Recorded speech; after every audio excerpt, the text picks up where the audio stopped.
بسم الله الرحمن الرحيم الحمد لله رب العالمين والصلاة والسلام على أشرف الأنبياء والمرسلين اللهم علمنا ما ينفعنا وانفعنا بما علمتنا وزدنا علما وعملا Bugünkü sabahımız uşul muqtadi, yani uyugan adam imam namazın bütürgönden kiyingi kıla turgan işler jönde bolat. Yani fi ma yef'aluhul muqtadi ba'da farag imamihi min vacibin ve gayrihi. لو سلم الإمام قبل فراغ المقتدي من قراءة التشهد يتمه. Eğer imam salam berse, je bolbosam süylep koysa, muqtadi namazını bütürüböstön turup, yani at-tahiyyatты okuştan murda okuy elek bola turgan bolsa uyugan adam. Eğer imam salam berip koysa emne kılat? Oşonda uyugan adam at-tahiyyatты toluktayt eken. At-tahiyyatты толық оқып, себебі бұл да важип болғандығы үшін at-tahiyyatты толық оқиды да кейін намазын бүтіреді екен. Кейін намазын баяғы салам беріп бүтіре береді. Имам өзі салам беріп қойды. At-tahiyyatты бүтелек, at-tahiyyаттың жарымына келгенде имам салам бере тұрған болса, анда at-tahiyyatты толық оқып салам берсе болады екен. Себебі көндегі жам қылған болып қалады екен. At-tahiyyatты оқып, андан кейін намаздың хурматы тұрғандығы үшін салам берсе болады екен. Eğer uşul at-tahiyyat okup ötköndөн kийин пайгамбарыбызга салават айтып кала турган болсо, же пайгамбарыбызга салават айткандан кийин салаваттан кийинки дуалар боло турган болсо, at-tahiyyаттан кийин аларды мүмкүн салам берсе, таштап имамга ээрчисе болот. Имам салам бергенден кийин салам берип намазын бүтүрүп койсо болот экен. Себеби булар сүннөт болуп, важип болбогондуктан аларды имамга ээрчиштик важип болот. Ушул жерде пайгамбарыбызга салават же болбосо дуаны окубастан имамга ээрчип кетсе болот. Eğer şul jerde, uşul meselede, eğer imam ataylap daratını sınırıp koysa, yani at-tahiyyat bütkönden keyin, birok uyugan adam at-tahiyyat bütürelek bola turgan bolsa, uşul jerde ataylap daratını sındırsa, misal bir uşul katkırıp külüp jügörse, misal at-tahiyyatты okup bütkönden keyin imam, oşonda kanday kılat al jerde, muqtadi teşahhudtu okuyelek bolsa, jana ul jerde salam berelek bolsa, al jerde namazdı bir batıldık mı, namaz buzuğu menen al jerde çıkıp жатат bu jerde. Sebebi namaz buzulat bu jerde. Yani uyugan adamdın namaz buzulat. Eğer at-tahiyyat okuyelek bola turgan bolsa, namaz buzulat. Ana kayra okuşka tura kelet al namazın. Jana bu jerde bir mesele imam 3. reketke turup etse. 3. reketke tura turgan bolsa, biroq uyugan adam at-tahiyyatты okuyelek bolsa, yani toluk okuyelek bola turgan bolsa, kanday kılat? Al jerde de biroq toluktaydı. Yani 3. rekette dağı at-tahiyyatты toluktap, keyin imamga erişip ketedi. Eğer uşul jerde toluktapay turup ketse dağı, biroq jaiz bola berет, biroq toluktap turgany jakşı, sebebi kayra imamga jetişip alsa bolat bu meselede dağı. ولو رفع الإمام رأسه قبل تسبيح المقتدي ثلاثا في الركوع أو السجود يتابعه. Eğer imam başını kötörse, uyugan adam 3 jolu rükûda, je bolsam 3 jolu sajdada Subhan Rabbiyal Azim, Subhan Rabbiyal Ala dep aytuudan murda başını kötörse kanday bolat? Uyugan adam 3 jol aytelek, bir jol aytdı, je bolsam 2 jol aytdı, 3 jolga jetelek bolup kalsa, anda yani yutabi'uhu imamga erişip berет eken.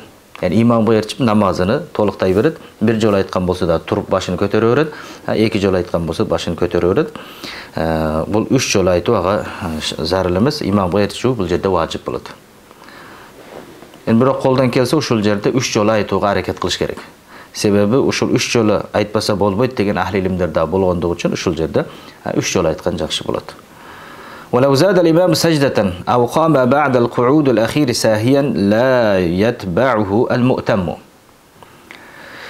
Eğer imam bir sajda aşırıp koysa, yani bir sajda ziyada kıla turgan bolsa, bir sajda koşup koya turgan bolsa, 2 sajda kılıp 3. sajdany kıla turgan bolsa, je bolsam akırkı kadada turup kete turgan bolsa, 4. rekettin akırkı kadasında uşul jerde akır kadadan keyin turup kete turgan bolsa, unutup kalıp anda mu'tam erçibeydi.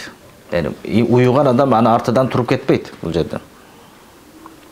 Sebebi an namaz бүтүп жатат, namaz bolbogonduktan al kütüp turat al imam. İmam turup ketken bolsa da al turbayt.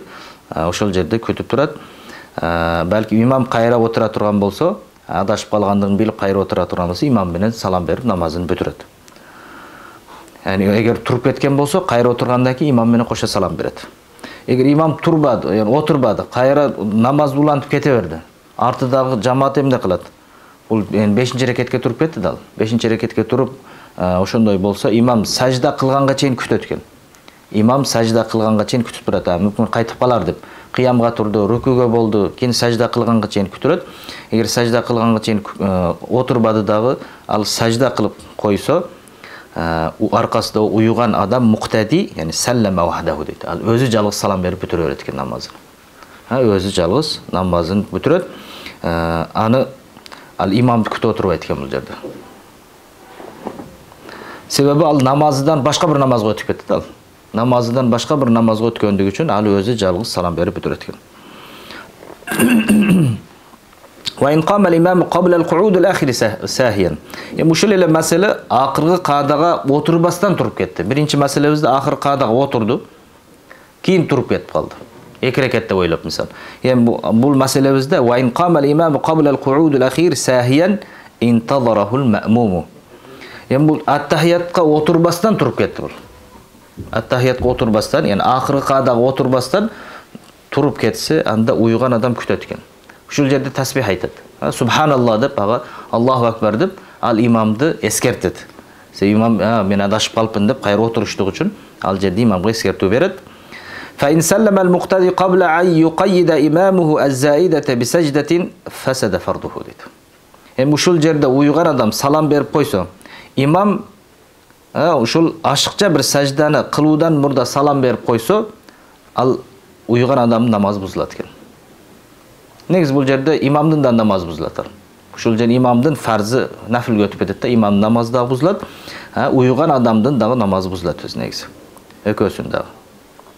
Эгер ушул акыркы бул каадага отурбай туруп кеткен болсо, каада көлөмүнчө отурбай туруп кетип, 5-нчи рекетке сажда кылып койгондон кийин имамдын дагы уйган адамдын да фарзы нафилге айланып кетет.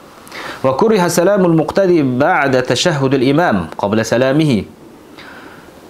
Muqtadinin salam berүүsү makruh болот экен, имам ат-тахият окугандан кийин. Яни имам ат-тахият окуп бүткөндөн кийин сиз имамдан мурда салам берсеңиз жайызбы, жайыз эмеспи?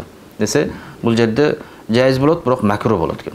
Яни имам салам берүүдөн мурда, имам ат-тахият окуп бүттү, сиз да окуп бүттүңүз, ошондой болуп турганда имам салам берүүдөн мурда эле шашылып салам берип койсо, себеби бул жерде фарз табылгандыгы үчүн намаз жайыз болот экен. Бирок мутабааны таштады да бул жерде. Имамга эрчүү керек эле ал.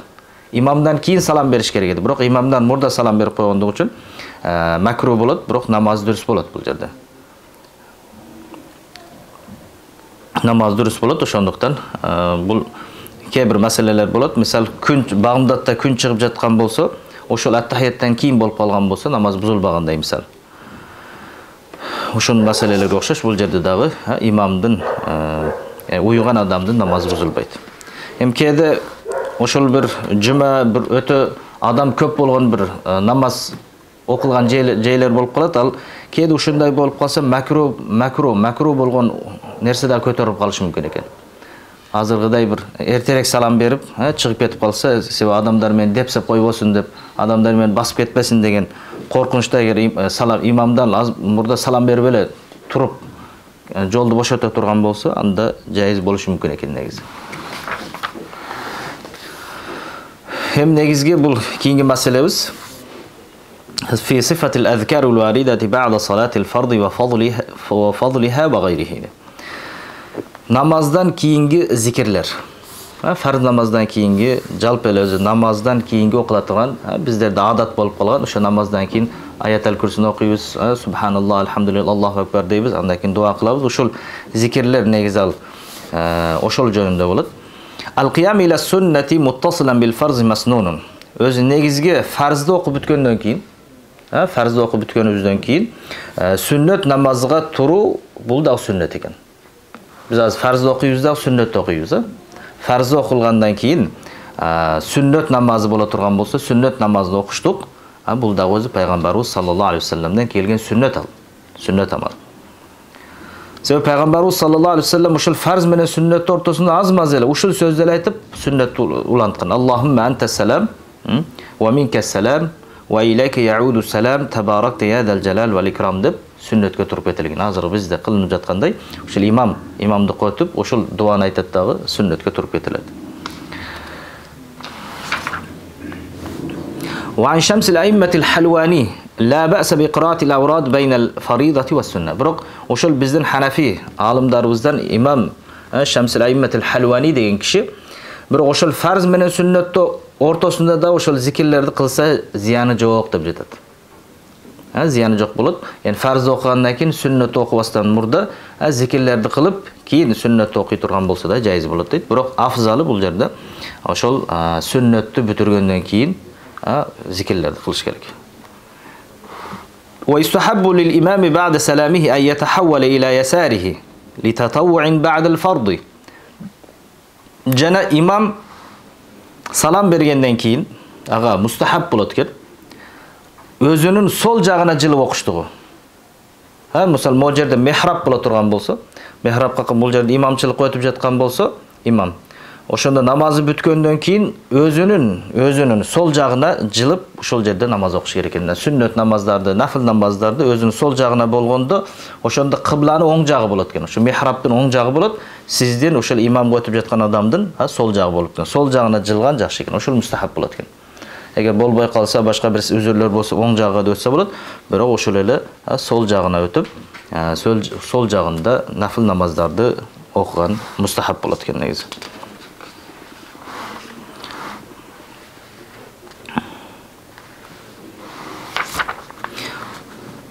ويستقبل بعده dit.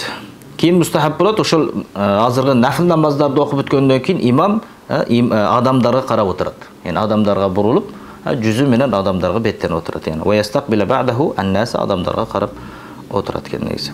ويستغفرون الله ثلاثا, андан кийин Аллах Таалага истигфар айтышат. Астагфируллах, астагфируллах, астагфируллах деп 3 жолу. Ага пайгамбарыбыз саллаллаху алейхи вассаламдан хадистер сабит болгон, ошондуктан 3 жолу астагфируллах, астагфируллах деп айтабыз. Пайгамбарыбыз саллаллаху алейхи вассалам "Ман истагфараллаха таала фи дубури кулли салатин 3 марратин", ким Аллах Таалага ар бир намаздын артынан 3 жолу астагфируллах дей турган болсо, yani астагфируллах аллази ла илаха илля хувал хайюл кайюм ва атубу илейх, гуфират зунубуху ва ин кана фарран мин аз-захфи. Анын күнөөлөрү, жалпы күнөөлөрү кечирилет. Эгер согуш майданынан качкан ошондой чоң күнөөсү болсо дагы, күнөөсү кечирилет. Ошондуктан бизде ошол намазга адамдарга беттелип карагандан кийин астагфируллах, астагфируллах, 3 жолу астагфируллах айтабыз. Ва якрауна аятал курси, андан кийин аятал курсини окуйбуз. Yani aятал курси аятын окуп, себеби дагы пайгамбарыбыздан хадистер сабит болгон.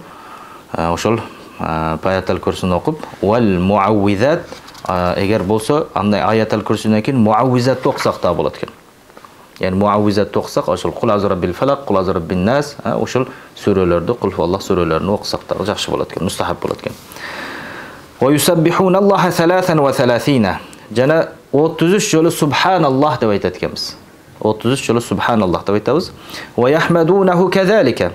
Yani alhamdulillah деп дагы 3 жол 33 жол айтабыз. Ва юкаббирунаху казалик. Жана Аллаху акбар деп дагы 33 жол айтабыз. Сумма якулуна, андан кийин айтышат: ла илаха иллаллах вахдаху ла шарика лах, лахул мулк ва лахул хамду ва ху аля кулли шайин кадир деп ушул 100-чү зикир болот. Ошол менен 99 болгондо 100-чү ушул менен бүтүрөбүз дагы.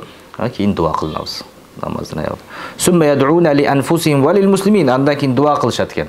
Yani мусулмандарга жалпы өздөрүнө пайгамбарыбыз саллаллаху алейхи вассаламдан келген сабит болгон дуалар менен дуа кылышат. Рафи'i айдияхум, колдорун көтөргөн абалда. Колубузду көтөрөт экенбиз. Дуа кылып жатканда себеби адеби дуанын адеби кол көтөрүлөт. Бул мустахаб болот. Кол көтөрүлгөндө бул да сүннөт, сүннөт амал дуа кылабыз. Summa yamsahuna biha wujuhahum fi akhirih, акырында жүзүбүзгө сүртөт экенбиз. Дуа кылып өткөндөн кийин жүзүгө сүртөт экенбиз. Бул дагы مستحب болот. Wallahu a'lam bis-sawab.